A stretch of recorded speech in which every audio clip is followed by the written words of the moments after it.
Hello Ansika, my name is Shiya Zeng and welcome to my home studio. I'm a ceramicist and artist based in Salt Lake City. I immigrated to the US from Taishan, China in 2005 and my family and I have lived here ever since. As the eldest daughter in a family that runs an American Chinese takeout restaurant and a descendant of a Taishanese transcontinental railroad worker, my background deeply influences my work.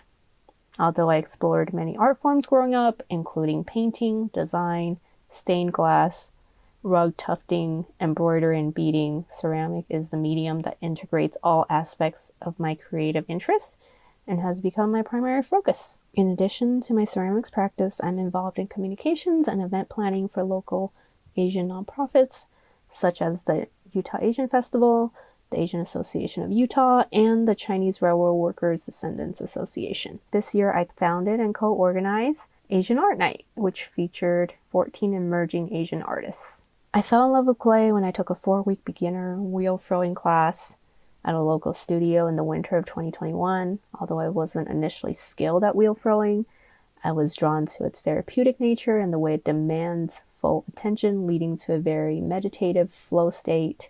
My background in illustration and my perfectionistic tendency were challenged by ceramics.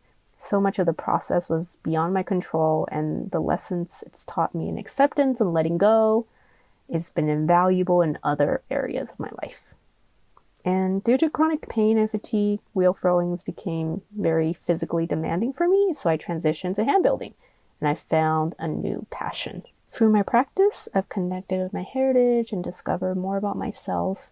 I view pottery as a continuation of my ancestors' stories, with ancient pieces surviving for thousands of years, and I hope that my work today serves as a bridge to the future and preserves some of these untold stories. My work explores themes of migration, assimilation, and identity by capturing the memories and histories of the Chinese migrant experience in Utah.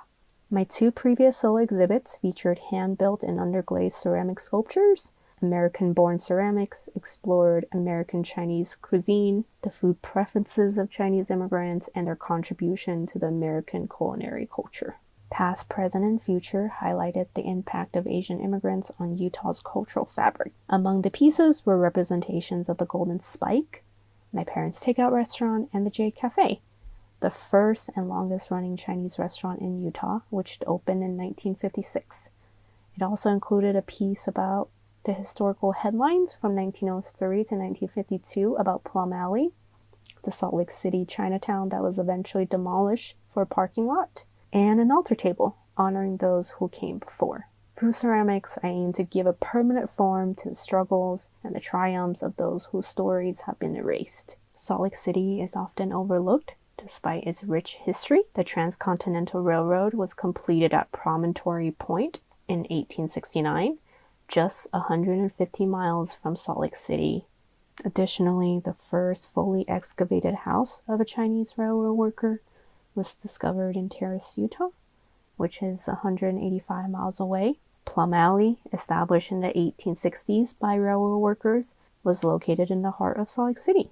The city's Japantown, which once housed 8,000 residents, was displaced in 1965 to make way for the Salt Palace Convention Center, where Ansika will be held. Today, only the Buddhist temple and the Church of Christ remain next to the Salt Palace, and they're now at risk of being displaced once more due to Senate Bill 272, the Capital City Revitalization Zone, to build a sports and entertainment district. In my studio, I have a series of illustrative works depicting Asian businesses in Utah that have since closed or relocated from their iconic locations. These establishments, now existing only in memories and on faded signs, they once provided a sense of safety and community to Asian immigrants and refugees, and they represent a bygone era before the recent influxes of new Asian businesses and restaurants in the state, serving as a reminder of what is often left behind. Ceramic has brought me immense joy and fulfillment, and I would love to see others, particularly marginalized people, experience the same. I think it's important to make it more accessible to queer and trans people of color. I believe that everyone should have the opportunity to explore this art form. I'll be curating a show titled Experimenting, at Under the Umbrella to coincide with Vansika, taking place March 26th to 29th of 2025.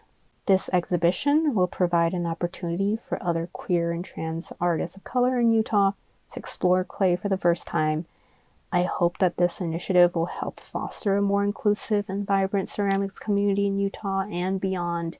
Learn more about this exhibition at ayaart.com and follow me on Instagram at ayaceramics.